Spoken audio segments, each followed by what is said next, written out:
ETF index mutual funds నేర్చుకుని stock మార్కెట్లో రాణించాలనుకుంటున్నారా? వెంటనే ఈ నెంబర్కి కాల్ చేయండి.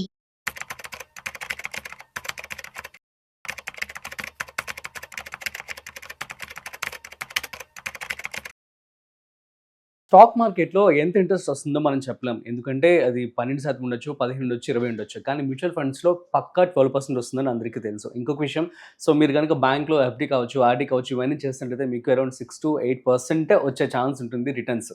కానీ ఎటువంటి రిస్క్ లేకుండా స్టాక్ మార్కెట్లో ఇన్వెస్ట్మెంట్ చేసుకోకుండా 12% ఇంట్రెస్ట్ అనేది ఎలా సంపాదించాలి, దీనికి సంబంధించి ఇవాళ మనతో చెప్పడానికి వెల్ది చక్రధర్ గారు ఉన్నారు. సో వారి మాటల్లోనే అడిగి తెలుసుకుందాం. హాయ్, హలో, నమస్తే, వెల్కమ్ టు సుమన్ టీవీ. నేను మీ Rajeev Pasupuleti. So let's start. Hi sir, నమస్తే. నమస్తే అండి సార్, మరి ఎటువంటి రిస్క్ లేకుండా 12% రిటర్న్స్ రావాలి నాకు, సో ఎట్లా పెట్టుబడి పెట్టాలి, ఏంటి?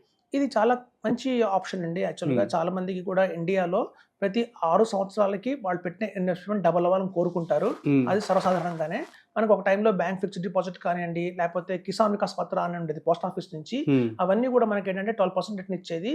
సో మనం కనుక ఒక ₹1,00,000 పెట్టామా 2 లక్షలు మనకి ఈజీగా 6 ఏళ్లలో అవుతుంది, 6 yearsలో అవుతుంది అని చెప్పి ఒక నమ్మకం ఉండేది. వితౌట్ ఎన్ని రిస్క్ లేని కదా, బ్యాంక్ ఏంటంటే రిస్క్ లేదు మనకి, అట్లాగే పోస్ట్ ఆఫీస్ స్కీమ్ అన్న రిస్క్ లేదు. కానీ ఇప్పుడు చాలా మందికి ఉన్న ఆప్షన్ ఏంటంటే స్టాక్ మార్కెట్. సో మనకి ఇండెక్స్ ఫండ్స్ లో వేస్తే మీకు 12% రిటర్న్ వస్తుందండి. 5 years మినిమం వెయిట్ చేయాలి, ఒడిదుడుకులు ఉంటాయి అని చెప్తున్నారు. కానీ ఇప్పటికి కూడా చాలా మందికి ఒక పెట్టిన 50 లక్షలు కూడా ఇండెక్స్ ఫండ్ లో పెడతాం. 50 లక్షలు మీరు చెప్పిన 6 ఏళ్ళు వెయిట్ చేస్తాం, నాకు పెట్టిన 50 లక్షలు 1 crore అవుతుంది. కానీ మధ్యలో మార్కెట్ పెట్టినప్పుడల్లా ఏమవుతుందంటే 50 lakhs చూస్తుండగానే 45 lakhs 42 lakhs అవుతుంది. సో ఇలా అవుతున్నప్పుడు అంటే కంగారు వస్తుంది. సాధారణంగా చాలా మందికి కొంచెం కంగారు వస్తుంది. సో ఇట్లా కంగారు పడకుండా ఏదైనా ఆప్షన్ ఉంది అంటే పిఎంఎస్ లో ఒక ఆప్షన్ వచ్చిందండి, డెట్ ఆప్షన్ అంటారు. డెట్ అంటే అందులో ఈక్విటీ ఉండదు, పూర్తిగా గవర్నమెంట్ బాండ్స్ లోనే పెడతారు, లేకపోతే మనకి క్రిసిల్ రేటింగ్ బాండ్స్ లో పెడతారు, కార్పొరేట్ బాండ్స్ లో పెడతారు. ఇప్పుడు చూడండి, క్రిసిల్ రేటింగ్ అనేది చాలా ఒక వాల్యూ, ఇండియాలో ఒక మంచి సంస్థ, రేటింగ్ ఇచ్చే సంస్థ క్రిసిల్ రేటింగ్.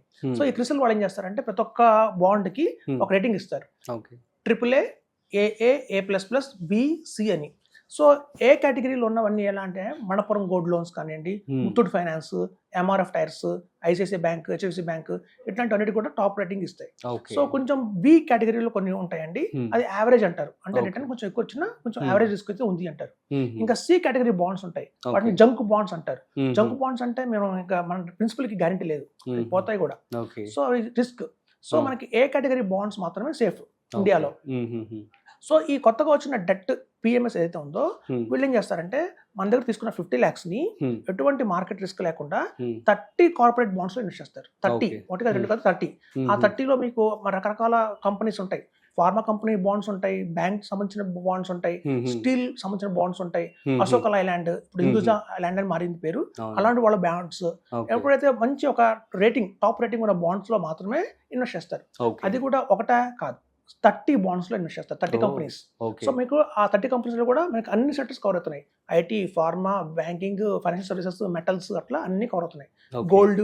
సో ఇట్లా అన్ని కవర్ అయిన బాండ్స్ ని మనకి పిఎంఎస్ లో అందుబాటులో ఇస్తున్నారు.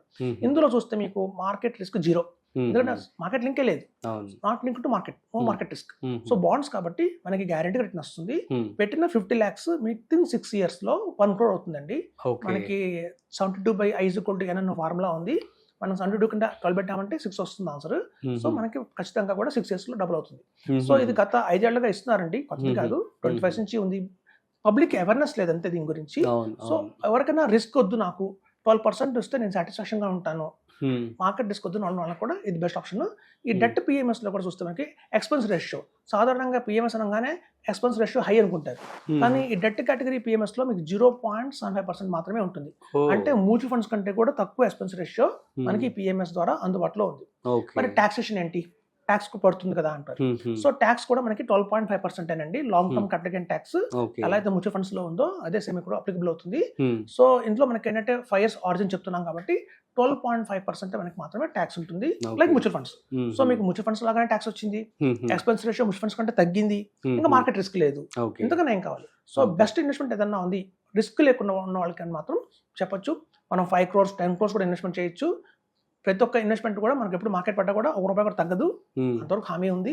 సో కార్పొరేట్ బాండ్స్ లో ఇన్వెస్ట్మెంట్ చేస్తున్నాము, ట్రాన్స్పరెన్సీగా ఉంటుంది, కస్టమర్స్ చెప్తారు ఏ బాండ్స్ కొన్నారో వాళ్ళ పేరు మీద. సో మనకు ట్రాన్స్పరెన్సీ కూడా ఉంది కాబట్టి 100% సేఫ్. ఇది బెటర్ ఇన్వెస్ట్మెంట్ అని చెప్తున్నానండి. Okay, fine. సో అయితే ఇప్పుడు పిఎంఎస్ లో పెట్టుకోవడం better option. Debt PMS. Okay, ఏదన్నా డెట్ పిఎంఎస్ లో పెడితే మళ్ళీ 12% మనకి ఏ రిస్క్ లేకుండా రావడం జరుగుతుంది. ఇండెక్స్ లో పెట్టినా కూడా మనకు అంత రిస్క్ ఉంటుంది, పడిపోతుంది తాత్కాలికంగా.